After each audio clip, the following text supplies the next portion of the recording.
ছিল, কিন্তু তারপরও অনেক প্রাণ ঝরে গেল। প্রশ্ন রাখেন, আন্দোলনের নামে ধ্বংসাত্মক কর্মকাণ্ড করে কারা কি অর্জন করলো, কেন নষ্ট হলো দেশের ভাবমূর্তি? বঙ্গবন্ধু কন্যা আরো বলেন, স্থাপনা ধ্বংস হচ্ছে, সেগুলো ঠিক করা যাবে, কিন্তু যে নিরীহ প্রাণগুলো ঝরে গেল তার কি হবে? যারা পুরস্কার পেয়েছেন তাদেরকে আমার আন্তরিক অভিনন্দন জানাচ্ছি। উদ্ভাবন করতে পারি সে ব্যাপারে আমাদের গবেষণা চলমান রয়েছে। দাবি কিন্তু মেনে নেওয়া হয়েছিল, মূল দাবি কোটা সংস্কার। আবার উচ্চ আদালত অ্যাপিলেট ডিভিশন থেকে সেটা রায়ও দিয়ে দেওয়া হয়, কিন্তু তারপরেও এই আন্দোলনের নামে যে সমস্ত ঘটনা ঘটেছে, ধ্বংসাত্মক কাজ করেছে, তারপর অনেকগুলি প্রাণ ঝরে গেছে। আমি কোনোদিন ভাবতে পারিনি যে এই সময় এই ধরনের একটা অবস্থার সৃষ্টি হবে আর সেখানে এতগুলি তাজা প্রাণ যাবে। শিক্ষার্থীদের উপর তাজা গুলি না চালানো এবং কোটা আন্দোলনের সমন্বয়কদের মুক্তি চেয়ে করা রিটের আদেশ আজ হচ্ছে না। বেঞ্চের এক বিচারপতি অসুস্থ থাকায় এ নিয়ে শুনানি বা আদেশ কোনোটি আজ হবে না বলে জানানো হয়েছে। এর আগে সোমবার সুপ্রিম কোর্টের সংশ্লিষ্ট শাখায় রিটটি দায়ের করেন সুপ্রিম কোর্টের দুই আইনজীবী আইনুন নাহার সিদ্দিকা ও মঞ্জুর আল মতিন। রিটে মন্ত্রিপরিষদ সচিব, স্বরাষ্ট্র সচিব, পুলিশ মহাপরিদর্শক, সেনাবাহিনী প্রধান সহ সংশ্লিষ্টদের বিবাদী করা হয়। মঙ্গলবার এ নিয়ে বিচারপতি মোস্তফা জামান ইসলাম এবং বিচারপতি এস এম মাসুদ হোসেন দোলনের হাইকোর্ট বেঞ্চ শুনানি হয়। এই দিন শুনানি শেষে আদেশের জন্য বুধবার দিন ধার্য করেন আদালত। আদালতের যারা বেঞ্চ অফিসার থাকেন তারা জানিয়েছেন যে বিচারপতিদের মধ্যে একজন অসুস্থ হওয়ায় তিনি আসছেন না, ফলে শুনানিটা আজকে হচ্ছে না। এটা আগামীকালকেও হতে পারে। আমরা দেখব যে আসলে আগামীকালকে এই বেঞ্চটা কার্যক্রম অব্যাহত থাকে কিনা। যদি থাকে তাহলে কালকে শুনানি হবে। কোটা আন্দোলন চলাকালে হওয়া সহিংসতায় 4 শিশুর মৃত্যুতে বিচার বিভাগীয় তদন্ত চেয়ে রিট হয়েছে হাইকোর্টে। তৃণমূল বিএনপির মহাসচিব ও সুপ্রিম কোর্টের আইনজীবী অ্যাডভোকেট তৈমুর আলম খান আজ এই রিট করেন। রিটে প্রত্যেক পরিবারের জন্য 1 কোটি টাকা করে ক্ষতিপূরণ চাওয়া হয়েছে। বিচারপতি মোস্তফা জামান ইসলামের নেতৃত্বাধীন দ্বৈত বেঞ্চে আগামীকাল শুনানির কথা রয়েছে। এক ব্রিফিংয়ে রিটকারী আইনজীবী প্রশ্ন রাখেন, কোটা আন্দোলনে অংশ না নিয়েও ঘরে থেকে কেন শিশুরা গুলিবিদ্ধ হয়ে মারা গেল? একই সাথে জাতিসংঘের শিশু আইনের বাস্তবায়ন না থাকা নিয়েও প্রশ্ন তোলেন রিটকারী। রিটে যে 4 শিশুর কথা উল্লেখ রয়েছে তারা হলো নারায়ণগঞ্জের রিয়া গোপ, মিরপুরের সাফাত, রায়েরবাগের আবুল আহাদ ও উত্তরার নাইমা সুলতানা।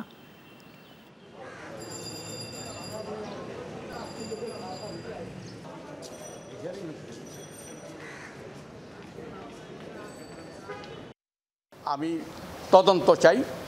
জুডিশিয়াল ইনকোয়ারি চাই, 3 সদস্য বিশিষ্ট একজন জুডিশিয়াল ইনকোয়ারি, এবং এর জন্য আমি লিগ্যাল নোটিশ ফর ডিমান্ডিং জাস্টিসও সরকারকে দিছি।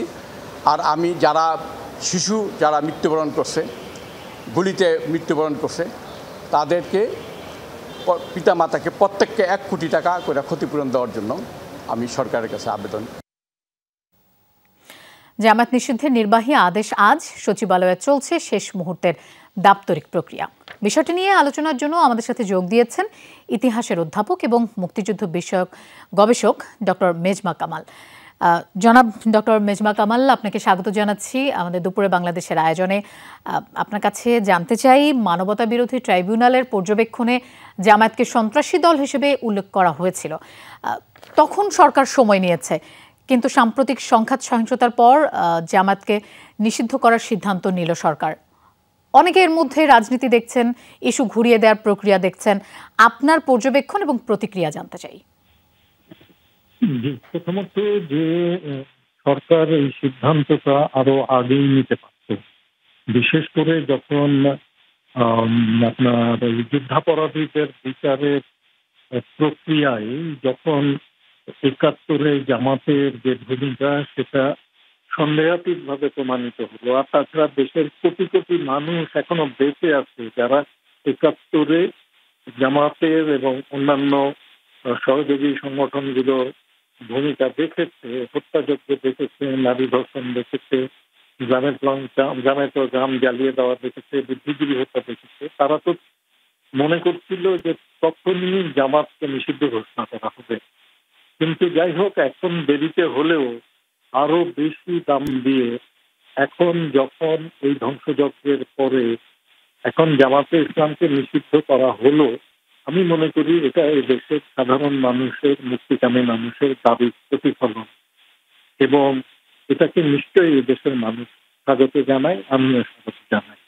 তবে আমি একই সাথে মনে করি যে জামাতের বিরুদ্ধে লড়াইটা শুধুমাত্র সাংগঠনিক ভাবে নয়, বা এটা আপনার আইন শৃঙ্খলা রক্ষাকারী বাহিনী একটা নিষিদ্ধ সংগঠনকে মোকাবিলা করার ব্যাপারে যা যা করার দায়িত্ব তা নিশ্চয়ই করবে, কিন্তু সেটাতেই বিষয়টা শেষ হওয়ার নয়।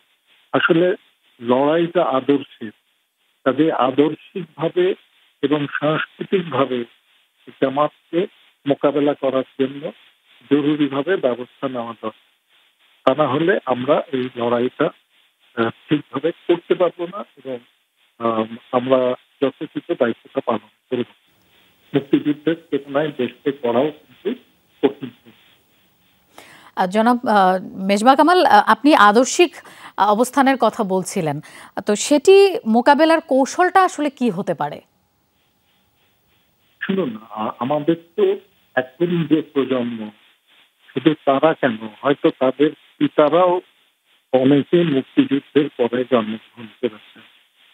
তো মানে এই নতুন প্রজন্ম থেকে প্রজন্মান্তরের যে মানুষ, তাদের কাছে তো মুক্তিযুদ্ধকে পরিচিত করার ব্যাপার, মুক্তিযুদ্ধের যে রক্তক্ষরণ এবং যে বিভৎস সাফারিং এর মধ্যে দিয়ে আমরা স্বাধীনতা অর্জন করেছি, সেটা তাদের স্মৃতিতে জাগরিত করা দরকার। এর মধ্যে একদিকে যেমন আমাদের বীরত্বের লড়াই আছে, তেমনি সাধারণ মানুষের রেজিলিয়েন্সের ব্যাপার আছে। সাধারণ মানুষ এই যে গোটা মুক্তিযুদ্ধ কাল ধরে যেভাবে মানে মাটি কামড়ে পড়েছে, মানে মোকাবেলা করেছেন, যারা শরণার্থী হিসেবে গেছেন তারা জমি জমা বাড়ি ঘর দেশ ছেড়ে গেছে, আর তারপরেও আর তাছাড়া সর্বোপরি আপনার আমাদের যে বুদ্ধিজীবী হতে হয়েছে, এই সবচেয়ে পরেও আমি যে আমাদের মানুষের যে লড়াই, সেই লড়াইয়ের কথা মনে করিয়ে দেওয়া দরকার। এবং যারা আপনার সে সময় পাকিস্তানি হানাদার বাহিনীর অবলম্বন, জামাতে ইসলাম, নিজামে ইসলাম, তারপরে আপনার পিডিপি সহ সেই লড়াইয়ের কথা মনে করিয়ে দেওয়া দরকার। এবং যারা আপনার সে সময় পাকিস্তানি হানাদার বাহিনীর অবলম্বন, জামাতে ইসলাম, নিজামে ইসলাম, তারপরে আপনার পিডিপি সহ যে সমস্ত দল এবং রাজাকার, আল বদর, আল সাম সহ যে সমস্ত বাহিনী মুক্তিযুদ্ধের বিরোধিতা করেছে, শুধু না গণহত্যায় প্রত্যক্ষভাবে অংশগ্রহণ করেছে এবং দেশের বিরুদ্ধে জামাতে ইসলাম তো এখন পর্যন্ত ৫৩ বছরের মধ্যেও এসেও ৭১ যে তারা অপরাধ করেছে পুলিশ তারা কিন্তু করে নাই।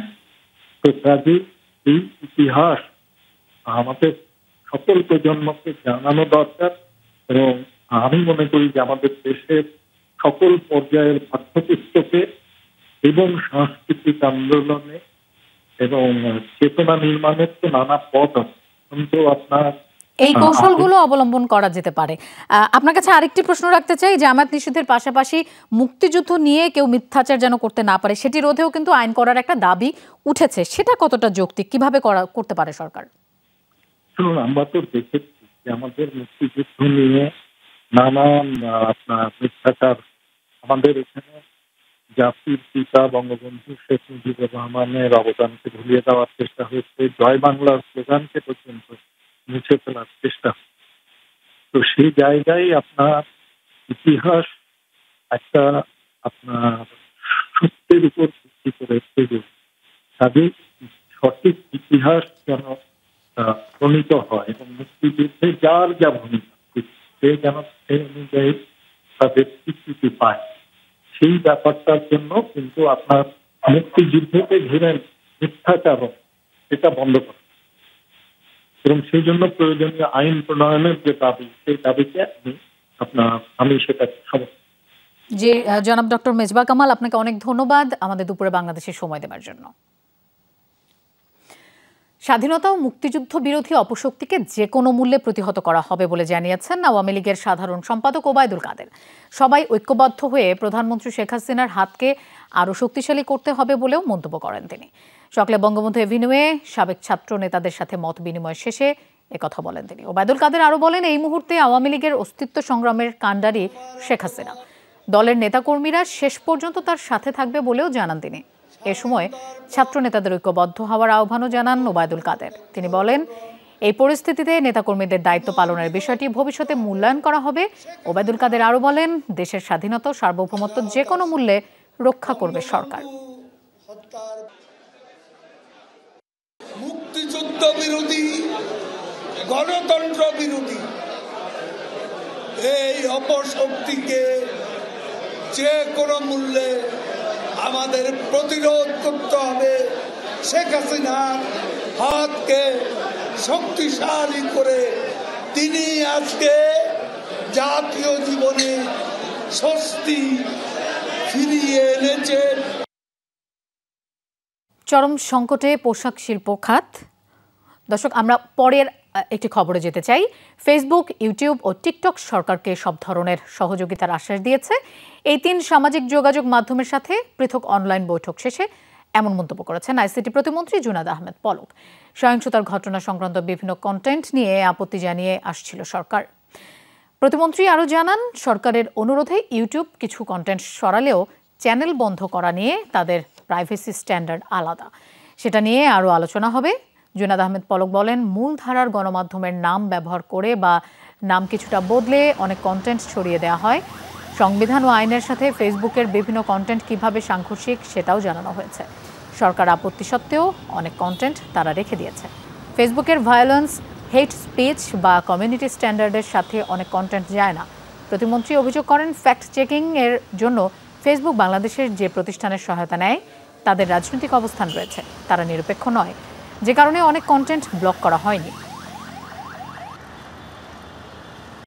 ফেসবুকে, ইউটিউবে এটা ছড়িয়ে দেওয়ার ফলে এই প্রাণহানি এবং ক্ষতির পরিমাণটা অনেক বৃদ্ধি পেয়েছে এবং এটার দায় কোনোভাবেই তারা এড়াতে পারে না এবং আমরা তাদের কাছে প্রত্যাশা করি যে তারা যেন অবশ্যই আমাদের বাংলাদেশের নাগরিকদের নিরাপত্তা, বাংলাদেশের আইন শৃঙ্খলা রক্ষা এবং আমাদের সরকারের জনগণের সম্পত্তি রক্ষার জন্য, সম্পদ সুরক্ষার জন্য তারা আমাদেরকে সহযোগিতা। চরম সংকটে পোশাক শিল্প। শ্রমিকদের জুলাই মাসের বেতন ভাতা পরিশোধ নিয়ে চিন্তিত উদ্যোক্তারা। এজন্য 2% সুদে ব্যাংক ঋণ দেওয়ার দাবি তাদের। একই সাথে ঋণের কিস্তি 6 মাসের জন্য স্থগিত চেয়ে অর্থমন্ত্রীকে চিঠি দিয়েছে পোশাক শিল্প মালিকদের সংগঠন বিকেএমইএ। সহায়তা ছাড়া বর্তমান সংকট কাটিয়ে ওঠা সম্ভব নয় বলেও জানান শিল্প মালিকরা। নানামুখী চাপের কারণে সংকটে রয়েছে দেশের পোশাক শিল্প। কোটা সংস্কার আন্দোলনে সেই সংকট আরও বেড়েছে। কারফিউ এবং সাধারণ ছুটিরও নেতিবাচক প্রভাব পড়েছে এ শিল্পের উপর। ইন্টারনেট বন্ধ থাকায় ব্যাহত হয় রপ্তানি। সময় মতো পণ্য জাহাজীকরণ করতে পারেনি অনেক উদ্যোক্তা, যে কারণে বিল পাওয়া নিয়েও পড়েছেন দুশ্চিন্তায়। রপ্তানির অর্থ না পেলে অনেকের পক্ষেই শ্রমিকের বেতন ভাতা দেওয়া সম্ভব হবে না। তাই জুলাই মাসের বেতন পরিশোধে 2% সুদে ঋণ চাই শিল্প মালিকরা। গত 1-2 সপ্তাহের যে এই সমস্যায় আমরা কিন্তু একদম পঙ্গু হয়ে গেছি। তো জুলাই মাসের বেতনটা অনেকের পক্ষে দেওয়া সম্ভব হবে না। তো আমরা এই কারণে বলেছি যে জুলাই মাসের বেতনটার জন্য ব্যাংকের থেকে যেন আমাদেরকে একটা লোন দেওয়ার জন্য বাংলাদেশ ব্যাংক নির্দেশনা দেয়। 1 বছর মেয়াদে 2% ইন্টারেস্ট এটা যেন দেয় এবং 1 বছর মেয়াদে আমরা এটা মান্থলি ইনস্টলমেন্টে পরিশোধ করব। আমি গার্মেন্টসের ব্যবসা করছি, আমি জানি খুব নেক টু নেক ব্যবসাটা থাকে। আমার গত এই মাসের যে আমার শিপমেন্টগুলি যদি আমি ডকুমেন্ট আগামী 10 দিনের মধ্যে দিতে না পারি, ব্যাংক তো আমাকে পার্সেন্ট বিল দেবে না। আর আমাদের এমন কোনো গার্মেন্টস মালিকের কাছে যে ব্যাংকে জমানো টাকা আছে এরকম তথ্য দিতে পারবো না। কোনো গার্মেন্টস মালিকের অ্যাকাউন্টে ব্যাংক টাকা জমা থাকা সত্ত্বেও আমরা ঋণ চাচ্ছি, এরকম না। চলমান অস্থিরতায় কারখানা বন্ধ থাকায় ব্যাহত হয় উৎপাদন কার্যক্রম। ফলে অনেকের পক্ষেই ব্যাংক ঋণ পরিশোধ করা কঠিন। ব্যাংক ঋণের কিস্তি 6 মাসের জন্য স্থগিত রাখার দাবি উদ্যোক্তাদের। এমনিতেই তো পরিস্থিতি খারাপ, তার উপর আরও এই পরিস্থিতি হয়েছে। রপ্তানি তো দেখেন এই মাসে গিয়া রপ্তানি কোথায় দাঁড়ায়। সামনের মাসগুলিতে আরও পরিস্থিতি আরও খারাপের দিকেই যাবে, ভালো যাবে না। বেতনই দিতে পারছি না, যেখানে ঋণের কিস্তি পরিশোধ করবো কোত্থেকে। তো কিস্তিটা আগামী 6 মাসের জন্য স্থগিত করে দেওয়া দেওয়া ইন্টারেস্টবিহীনভাবে। আমার একটা স্থবির হয়ে গেছে, সোজা কথা। আমার 15 দিনের কিন্তু প্রোডাকশন বিজনেস স্থবির হয়ে গেছে। তারপরে 15 দিনের প্রোডাকশনের স্থবির হয়ে যাওয়ার কারণে আগামী 15 দিন আমার যে কোনো কিছু স্মুথলি যাবে তার কিন্তু ঠিক নয়। এবং যে অর্ডারগুলি আসার কথা ছিল, অর্ডারগুলি তো অনেক অর্ডারগুলি স্থবির হয়ে গেছে। তো আমরা তো দেখতে পাচ্ছি আগামী দিনগুলিতে খারাপ, শঙ্কা করছি। আন্দোলন চলাকালে বন্ধ ছিল পণ্য খালাস, ফলে কন্টেনারের জট তৈরি হয়েছে বন্দরে। 1 মাসের জন্য পোর্ট ড্যামারেসফি মৌকুব চাই শিল্প উদ্যোক্তারা। পোর্ট সমস্যাটা, পোর্টের ওয়েবারটা সবার জন্য করা হোক। যদিও টেক্সটাইলের বড় সেক্টর, এই সেক্টরে কর্মসংস্থান বেশি, সুতরাং এই সেক্টরটা স্বাভাবিকভাবে প্রাধান্য পাবেই। কিন্তু তার অর্থ এই নয় যে আপনি শুধু গার্মেন্ট শিল্পকে তাদেরকে পোর্ট চার্জ ওয়েবার করবেন, অন্য শিল্পকে করবেন না। পোর্টে তো শুধু বিজিএম মেম্বারদের গুডস থাকে না, সেখানে আমাদেরও থাকে, ব্যবসায়ীদের, যে কোনো ব্যবসায়ীরই গুডস থাকে। তো পরিস্থিতি যেই কারণে আপনি বিজিএম মেম্বারদেরটা মাফ করেছেন, তো সবার জন্যই তো এটা মাফ হওয়া উচিত। সরকারি প্রণোদনা ছাড়া ক্ষতি কাটিয়ে ওঠা সম্ভব নয় বলেও জানান পোশাক শিল্পের উদ্যোক্তারা। আলমগীর হোসেন, যমুনা নিউজ, ঢাকা। কারফিউয়ের 12তম দিনে সারা দেশে পুরনো সময়সূচিতে ফিরল অফিস আদালত। বিভাগীয় ও জেলা শহরগুলোয় তাই সকাল থেকেই কর্মব্যস্ত জনজীবন। সরকারি বেসরকারি অফিস খোলা থাকায় সকাল থেকে যানবাহনের চাপ বেশি। চট্টগ্রাম, রাজশাহী, কুমিল্লা সহ কোনো কোনো শহরে যানজট দেখা যায়। সিলেট, রংপুর, খুলনা, ময়মনসিংহ সহ প্রায় সব জেলায় বিভিন্ন মেয়াদের সময়সীমায় কারফিউ শিথিল রাখা হয়েছে। দিনের বেলা কারফিউ মুক্ত থাকায় দূরপাল্লা, আন্তজেলা ও উপজেলা রুটে বাস চলাচল বেড়েছে। দোকানপাটও খোলা থাকছে স্বাভাবিক নিয়মে। তবে প্রতিটি গুরুত্বপূর্ণ সড়কে সেনাবাহিনীর টহল অব্যাহত, মাঠে তৎপর পুলিশ, বিজিবি সহ আইনশৃঙ্খলা বাহিনীর সদস্যরা। আগের চাইতে তো অনেক ভালো অবস্থা, তবে আমার মনে হচ্ছে কারফিউটা একেবারে তুলে দিলে একটা স্বাভাবিকতা আসতো আর কি। আমরা আসলে এগুলো চাই না, আমরা চাই দেশে একটা শান্তি হোক, শান্তি আসুক, সুন্দরভাবে দেশটা চলুক। অনেকে আতঙ্কে বের হচ্ছে না, যার কারণে আমাদের ব্যবসার পরিস্থিতি খুব খারাপ, আমাদের অবস্থা একবারই নাজেহাল অবস্থা। অবশ্যই চূড়ান্ত আইনগত ব্যবস্থা আমরা গ্রহণ করব। আমাদের বাহিনীর সমূহের কাছে ফুটেজ রয়েছে, এগুলো সব পর্যালোচনা করা হচ্ছে। নাশকতা, সহিংসতার মামলায় সারা দেশে 14 দিনে প্রায় 10,500 মানুষকে গ্রেফতার করেছে পুলিশ। এর মধ্যে সবচেয়ে বেশি গ্রেফতার হয়েছেন ঢাকা বিভাগে। চট্টগ্রাম মেট্রোপলিটনে নতুন একটি মামলা দায়ের হয়েছে। 23 মামলায় নতুন 12 জন সহ গ্রেফতার 578 জন। রাজশাহী মহানগরীতে পুলিশ গ্রেফতার করেছে 13 জনকে। এ নিয়ে মোট 259 জনকে সুনির্দিষ্ট মামলায় গ্রেফতার দেখানো হলো। রংপুরে সংঘর্ষ, ভাঙচুর, অগ্নিসংযোগের 22 মামলা চলমান। এসব মামলায় আজ আরও 9 জনকে গ্রেফতার করেছে পুলিশ। এ নিয়ে 14 দিনে গ্রেফতার হলো 258 জন। পুলিশ বলছে চিহ্নিত অপরাধীদের ফুটেজ দেখে দেখে গ্রেফতার করা হচ্ছে, নিরপরাধ কাউকে হয়রানি করা হচ্ছে না। চলমান সংকটকে রাজনৈতিকভাবে মোকাবেলার আহ্বান জানিয়ে সরকারকে পদত্যাগের দাবি জানিয়েছে গণতন্ত্র মঞ্চ। শিক্ষার্থী হত্যার প্রতিবাদে গণতন্ত্র মঞ্চের পূর্ব ঘোষিত সমাবেশ ছিল পুরানা পল্টনে। সেখানে আগে থেকেই প্রিজন ভ্যান, এপিসি সহ মোতায়েন ছিল অতিরিক্ত পুলিশ। সমাবেশ করতে না পেরে মঞ্চের কয়েকজন কেন্দ্রীয় নেতা জড়ো হন বিজয়নগরে।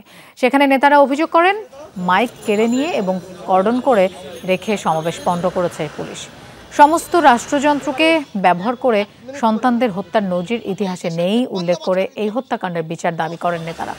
তারা বলেন জনগণের বিরুদ্ধে সরকার যে যুদ্ধ ঘোষণা করেছে তা আড়াল করতেই বলির পাঠা বানাতে চায় বিএনপি জামায়াতকে। সমস্ত রাষ্ট্র শক্তিকে ব্যবহার করে আমাদের সন্তানদেরকে, আমাদের শিশু সন্তানদেরকে এইভাবে হত্যা করার কোনো নজির, বাড়িতে গুলি করে হত্যা করার কোনো নজির আমরা দেখিনি। আবু সাইদ হত্যাকারী পুলিশ এখন পর্যন্ত অ্যারেস্ট হলো না কেন?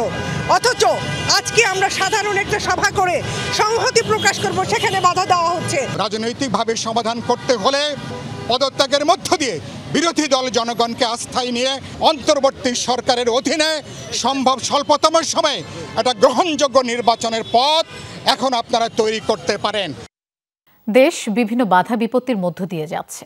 দেশে চলমান বৈষম্য বিরোধী শিক্ষার্থীদের সাথে সম্মতি প্রকাশ করেছেন, বিক্ষোভ সমাবেশ করেছেন ইউল্যাবের শিক্ষকরা। এ সময় মুখে কালো কাপড় বেঁধে ক্ষোভ প্রকাশ করেন তারা। কোটা আন্দোলন সহ দেশের চলমান পরিস্থিতি নিয়ে শিক্ষকরা বলেন দেশে গণহত্যা, গণমামলা বন্ধ করতে হবে, বিশ্ববিদ্যালয় সহ সকল শিক্ষা প্রতিষ্ঠান খুলে দিতে হবে। এ সময় শিক্ষকরা বলেন গুজব ছড়াতে নিষেধ করছে সরকার, কিন্তু সবচেয়ে বেশি গুজব সরকারি। এ সময় জেনারেল এডুকেশন ডিপার্টমেন্টের অধ্যাপক সলিমুল্লাহ খান জানান এই সরকার ক্ষমতায় থাকাকালীন কোনো সুষ্ঠু বিচার সম্ভব নয়। সমাবেশ শেষে 1 মিনিট নীরবতা পালন করা হয়।